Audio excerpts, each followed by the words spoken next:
Assalamualaikum warahmatullahi wabarakatuh. Kami mahasiswa-mahasiswi UIN Raden Intan Lampung dari Fakultas Ekonomi dan Bisnis Islam dari Prodi Akuntansi Syariah kelas C semester 3. Video ini dibuat untuk memenuhi salah satu tugas mata kuliah Bank dan Lembaga Keuangan Syariah dengan dosen pengampu Bapak Lutfi Heri Hermawan. Kami dari kelompok 2 terdiri dari 8 anggota yang masing-masing bekerja sama dengan judul materi aset keuangan dalam bidang ilmu ekonomi. Assalamualaikum warahmatullahi wabarakatuh. Perkenalkan, nama saya Neira Syahara, NPM 215103068. Di sini saya akan menjelaskan mengenai aset. Aset merupakan sumber daya yang dikuasai oleh perusahaan yang dimana diharapkan ekonominya dapat berkembang di masa yang akan datang. Aset memiliki ada dua hal. Yang pertama ada aset berwujud dan yang kedua adalah aset tidak berwujud. Saya akan menjelaskan mengenai aset berwujud. Aset berwujud merupakan aset yang memiliki bentuk fisik yang dimana bentuk fisiknya tersebut dapat kita manfaatkan dalam jangka panjang. Contohnya ada gedung, tanah, mesin, dan batu bara. Untuk karakteristik aset berwujud ini adalah pertama, memiliki bentuk fisik, kedua, memiliki harga yang signifikan, ketiga, memiliki jangka waktu panjang melebihi satu tahun pembukuan, keempat, tidak untuk dijual belikan, tidak seperti barang dagang atau investasi penjualan. Itu tadi penyampaian yang bisa saya sampaikan. Terima kasih. Kenalkan, nama saya Neti Widianti, NPM 215103067 dari akuntansi kelas C.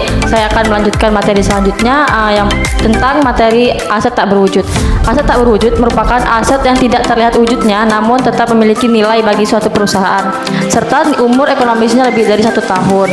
Karakteristik dari aset tak berkeuangan ini yang pertama adalah tidak berwujud secara nyata, yang kedua adalah tidak dapat dikategorikan sebagai lembaga keuangan. Warahmatullahi wabarakatuh.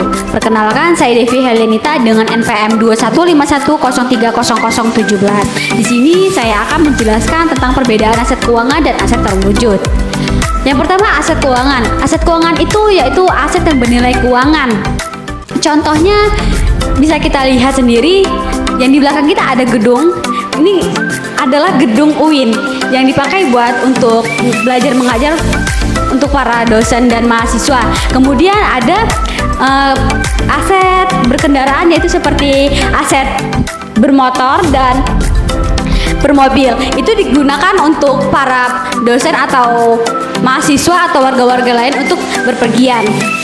Sedangkan aset tak berwujud. Aset tak berwujud itu adalah aset yang tidak memiliki nilai keuangan atau memiliki nilai klaim kontrak, seperti ada obligasi, saham, investasi, dan surat jangka panjang. Sekian dari saya. Wassalamualaikum warahmatullahi wabarakatuh.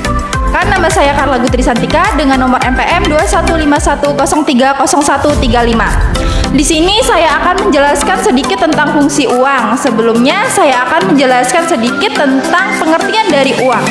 Uang itu adalah segala sesuatu yang dapat diterima dan digunakan oleh para pelaku ekonomi untuk pembayaran hutang atau untuk pembelian barang dan jasa.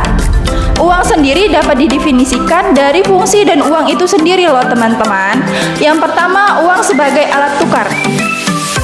Uang sebagai alat tukar, ketika uang digunakan sebagai alat tukar, maka yang terjadi adalah membeli barang dengan uang dan menjual barang dengan uang.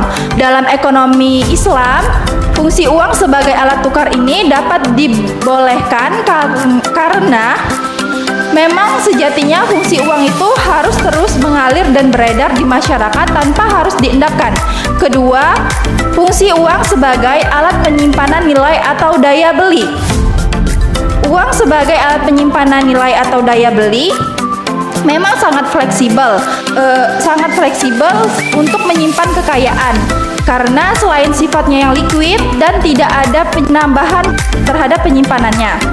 Contohnya, seorang nelayan yang mempunyai hasil tangkapan ikan yang begitu banyak, tentu tidak akan mungkin untuk seorang nelayan ini menyimpan hasil tangkapannya begitu lama karena akan membuat ikannya ini membusuk. Bila seorang nelayan ini menukarkan hasil tangkapannya dengan uang, maka dia bisa menyimpan uang ini untuk digunakan pada saat ini atau pada saat yang akan datang. Ketiga, uang sebagai alat satuan hitung.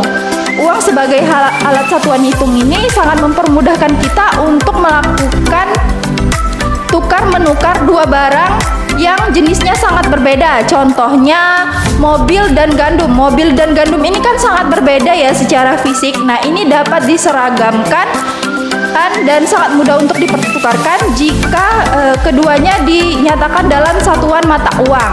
Keempat, fungsi uang sebagai alat ukuran standar pembayaran yang ditangguhkan. Dengan kata lain, uang terikat dengan transaksi pinjam-meminjam atau transaksi kredit. Nah, fungsi uang seperti ini dapat menimbulkan dampak bunga karena adanya masyarakat atau orang-orang yang ingin memiliki suatu barang dengan sesegera mungkin tanpa harus membelinya itu atau memilikinya di kemudian hari dengan hasil uangnya sendiri.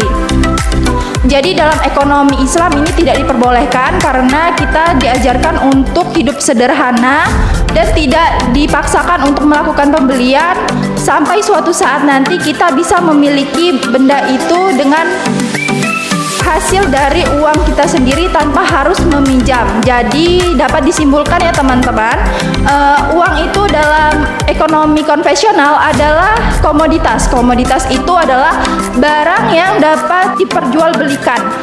Kemudian dalam ekonomi Islam, uang itu adalah harus selalu mengalir dan beredar di masyarakat tanpa harus diendapkan.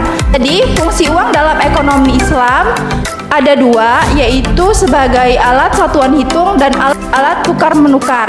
Fungsi uang dalam ekonomi konvensional ada 4, yaitu sebagai alat tukar menukar, sebagai alat satuan hitung, sebagai alat penyimpanan nilai atau daya beli, dan sebagai alat ukuran standar pembayaran yang ditangguhkan. Cukup sekian penyampaian materi dari saya. Kurang lebihnya saya mohon maaf. Kepada Allah saya mohon ampun. Terima kasih. Assalamualaikum warahmatullahi wabarakatuh. Perkenalkan, nama saya Yulis Junci Epriada, NPM 21510300102. Saya akan menjelaskan tentang aset keuangan. Aset keuangan adalah aset yang setara dengan nilai uang tunai. Selain itu bisa disebut juga sebagai instrumen ekuitas dan yang dikeluarkan oleh lembaga lainnya. Jenis-jenisnya ada aset lancar, aset finansial, investasi jangka panjang, dan ekuitas. Itu saja yang dapat saya jelaskan. Wassalamualaikum warahmatullahi wabarakatuh. Hai guys, perkenalkan nama saya Reza Amanda Bahtiari dengan NPM 215103080. Saya di sini akan menjelaskan materi tentang klasifikasi uang. Kalian udah pernah dengar belum? Seorang ahli psikologi dari Amerika Serikat mengatakan, uang tidak memberikanmu kebahagiaan, tetapi tidak punya uang akan memberikanmu kesengsaraan. Sebenarnya uang itu apa sih? Uang adalah alat tukar barang atau jasa yang dapat diterima secara umum oleh masyarakat secara luas. Menurut sudut pandang umum, uang terbagi menjadi 3 klasifikasi. Yang pertama ada uang berdasarkan lembaga yang mengeluarkannya. Yang kedua ada uang berdasarkan wilayah, dan ketiga ada uang berdasarkan bahan. Uang berdasarkan lembaga yang mengeluarkannya itu terbagi menjadi 2, yaitu yang pertama ada uang kartal dan juga uang giral. Uang kartal adalah uang yang kita pakai dalam kehidupan sehari-hari, yang dikeluarkan oleh bank sentral. Sedangkan uang giral adalah uang yang dikeluarkan oleh bank umum yang berbentuk surat-surat berharga. Contohnya ada deposito, obligasi, dan juga lain-lainnya. Yang kedua ada uang berdasarkan wilayah. Uang berdasarkan wilayah ini yang pertama ada uang domestik dan juga uang internasional. Uang domestik ini hanya berlaku pada negara-negara tertentu. Contohnya ada rupiah yang berlaku pada Indonesia saja. Yang kedua ada uang internasional. Uang internasional ini hanya berlaku pada negara-negara tertentu. Contohnya ada US dollar yang berlaku di Amerika Serikat, Inggris, dan Indonesia. Yang terakhir yaitu materi tentang uang berdasarkan bahan. Ada uang perunggu, uang emas, dan juga uang kertas. Uang kertas ini terbagi menjadi obligasi, deposito, dan juga lain-lain. Sekian presentasi dari saya. Hai guys, perkenalkan nama saya Puput Anggrani, NPM 2151030212. Di sini saya akan melanjutkan materi dari aset keuangan, yaitu sistem keuangan. Sistem keuangan merupakan sistem yang mencangkup transaksi keuangan dan pertukaran dana antara investor, pemberi pinjaman, dan peminjam. Serta sistem keuangan merupakan seperangkat institusi seperti bank, perusahaan asuransi yang memungkinkan pertukaran dana. Sistem keuangan dibagi menjadi 3 tingkat. Yang pertama, tingkat regional, yaitu sistem keuangan yang mencangkup pasar keuangan dan jasa keuangan. Yang kedua, tingkat keuangan, yaitu sistem keuangan yang mencangkup semua transaksi keuangan. Yang ketiga, tingkat global, yaitu sistem keuangan yang mencangkup pinjaman luar negeri dan bank sentral. Di Indonesia, sistem keuangan terdiri dari otoritas keuangan, sistem perbankan, dan sistem lembaga keuangan bukan bank. Pada dasarnya merupakan tatanan dalam perekonomian suatu negara yang memiliki peran utama dalam menyediakan fasilitas jasa-jasa keuangan. Jasa-jasa keuangan diberikan kepada lembaga keuangan, termasuk pasar uang dan pasar modal.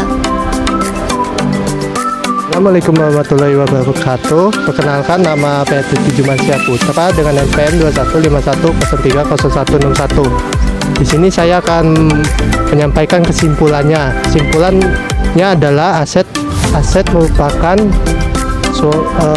sumber daya yang dikuasai oleh perusahaan yang dimana diakibatkan di masa lalu dan manfaatnya akan didapatkan di masa depan. Aset terbagi menjadi 2, yaitu aset berwujud dan tak berwujud. Aset berwujud adalah aset dalam jangka waktu panjang dan wujudnya berbentuk fisik. Sedangkan aset tak berwujud adalah aset yang tidak ada wujudnya tetapi memiliki nilai guna untuk perusahaan. Itu saja dari saya. Wassalamualaikum. Nah, jadi gimana nih guys? Itu tadi pemaparan materi dari kelompok kami. Semoga dapat bermanfaat bagi para audiens. Saya mewakili para pemateri, mohon maaf atas penyampaian materi yang masih ada kekurangan dan kekeliruan. Mungkin ada sedikit motivasi dari kelompok kami yang akan disampaikan oleh saudari Devi. Better think how to soon than a minute where. Lebih baik 3 jam lewat cepat daripada terlambat 1 menit. Sekian dari kami. Wassalamualaikum warahmatullahi wabarakatuh.